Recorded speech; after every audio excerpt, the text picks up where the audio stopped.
Super moves are by definition the ultimate attacks in a character's repertoire, often used to return the tide of a match and seal the opponent's fate. Among these powerful techniques, few are as visually impressive and overwhelming as the screen-filling supers, moves that cover nearly every inch of the screen, leaving the opponent with no escape. The sheer spectacle and dominance of these supers make them a sight to behold. It's no wonder many of these moves are reserved for bosses, although a few regular characters have managed to get their hands on these devastating techniques. Without further ado, let's dive into the top 10 screen-filling supers in the KOF series.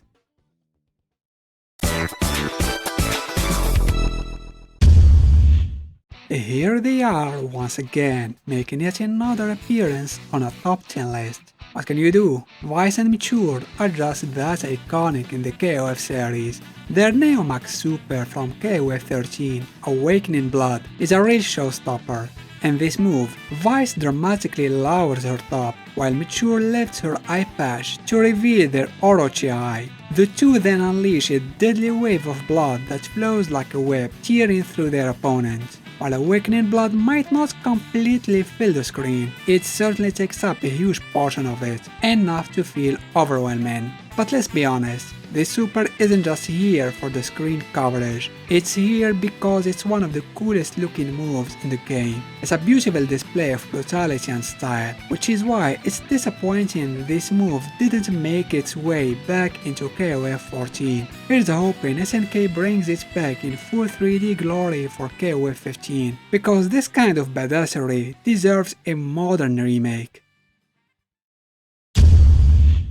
Shory is a character well known for his lightning-fast moves and crazy agility, so it's no surprise that many of his supers involve creating tornadoes that reflect his wild swift style. However, it doesn't just rely on wind. He has some devastating club-based supers where he slices through opponents with brutal precision.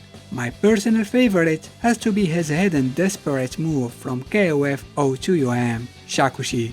In this move, Shory leaps into the air and vanishes, leaving behind large, random slashes that cover the screen. It's one of the more unique supers in his arsenal, and hasn't been featured much throughout the series. What makes this move even more interesting is its possible inspiration. I don't know if it's intentional, but Shakushi has a lot in common with a move used by a villain in the One Piece manga. That character used the same type of weapon as Choi, moves exactly like him during the super, and even the move's name is called Shakushi. Yes, definitely intentional. I've mentioned this super in a previous list, and for good reason. Takuma's Line Killer is easily one of the most visually striking and powerful moves in KOF 02UM. As the move unfolds, EX Takuma's gi bursts open, his belt flying loose, revealing his intimidating physique as he channels the raw power of the lion. Picture a Kamehameha, but with a lion's head. This full-screen fireball devastates everything in its path, dealing massive damage. But it's not just about the looks. In gameplay, Line Killer is an invaluable tool, and in the KOF lore, its strength is legendary. Takuma even used it to single-handedly deflect the beam from the Zero Cannon, a weapon powerful enough to wipe out South Town. That alone tells you this move is capable of obliterating entire cities. Once Line Killer is triggered, there is no escaping its destructive force. Here's a character I haven't had much of a chance to talk about before. Maxima, K-Dash's loyal and powerful companion. In 02UM, Maxima has one of the most terrifying hidden super desperation moves, aptly named End of the World. With a name like that, you know he's not messing around. Maxima opens his chest to launch a relentless barrage of missiles, making it nearly impossible for opponents to escape. And just when you think it's over, a gigantic laser follows, striking the opponent over 15 times. Being a cyborg, Maxima can get away with these completely over-the-top attacks, and this one dishes out an insane amount of chip damage. It truly lives up to its name. It's the end of the world for anyone on the receiving end of this super. and with another cyborg on the list, Cronin, or K49 for the longtime fans. This entry covers 3 versions of essentially the same super. K49's Help, My Power is Running Wild, yes, that's really its name, Nameless as Razin with his giant drill, and Cronin's Calamity Overdrive. As most of you know, K49 and Cronin are technically the same character, while Nameless was his replacement in O2UM. Despite the different versions, the move itself is virtually identical across all iterations. Cronin, or Nameless, removes their glove, causing their polymorphic arm to mutate into either a mass of flesh, a giant drill, or a mechanical claw that covers almost the entire screen. Visually, K49's original version is undoubtedly the wildest, but since it's a pretty blatant homage to Akira, I'll have to give the edge to Cronin's Calamity Overdrive for its originality and updated aesthetic. Here's the first boss on this list, and he certainly won't be the last. Mukai, the towering antagonist from Those from the Past, was the first villain we encountered from the Sinister clan in the Tales of Ash saga. His sheer presence is overwhelming, even before he starts demonstrating his deadly abilities. Mukai's unique power to fossilize things makes it fitting that most of his moves are earth-based. His leader super desperation move, Shikai, is by far his most terrifying technique. With this move, Mukai unleashes a wave of petrifying energy that covers the entire screen, instantly fossilizing his opponent. Although Mukai reappears in KOF 13, he was sadly not playable, and only showed up to be killed by Psyche. It's a shame really. I'd love to see Mukai make a comeback as a playable character. Who wouldn't want to petrify their opponents, both literally and figuratively? This is the guy who turned KOF into a full-blown bullet hell game. Unlike Mukai, Magaki is a regular guest on my list for multiple reasons, most of them infuriating and frustrating. His leader's super desperation move, Universe Distortion, perfectly captures what makes him such a nightmare.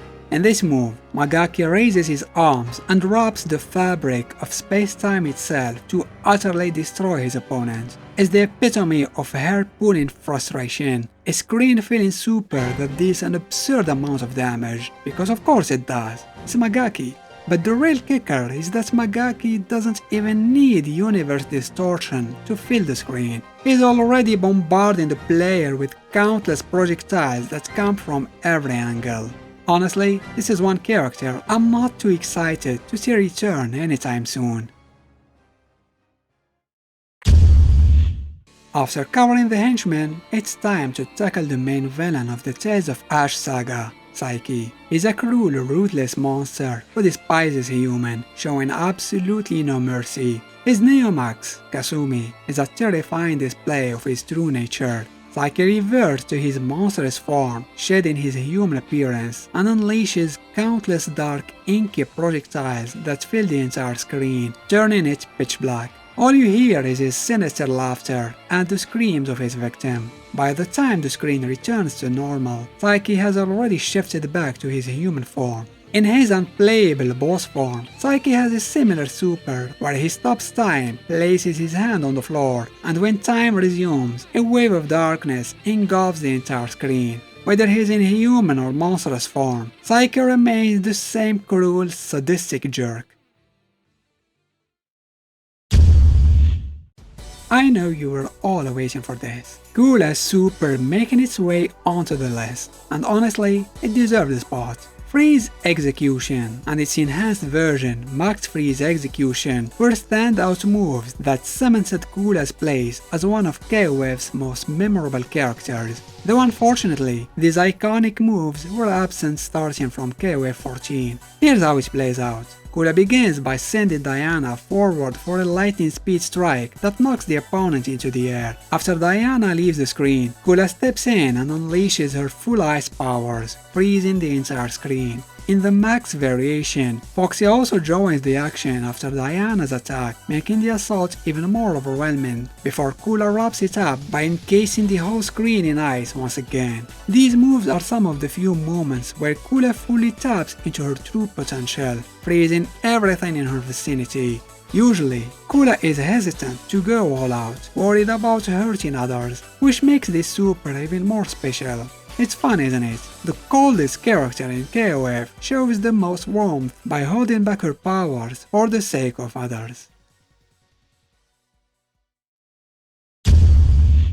Who else but the ultimate boss of the series could claim the top spot? Orochi's Marukare stands as the original screen-filling super, a move that remains unmatched in its sheer spectacle and has yet to be dethroned as the king of screen-clearing attacks. The move is simple yet devastating. Orochi raises its hands to the sky, summoning a storm of deadly light that rains down to cover the entire screen. The damage? Insane. Even if you manage to block it, the chip damage alone takes a significant chunk of your health. But what truly makes Marukare unforgettable is its eerie sound design. Orochi's voice intoning returns to nothingness as the otherworldly storm engulfs everything in its path, giving the move an almost apocalyptic feel despite how quickly it unfolds.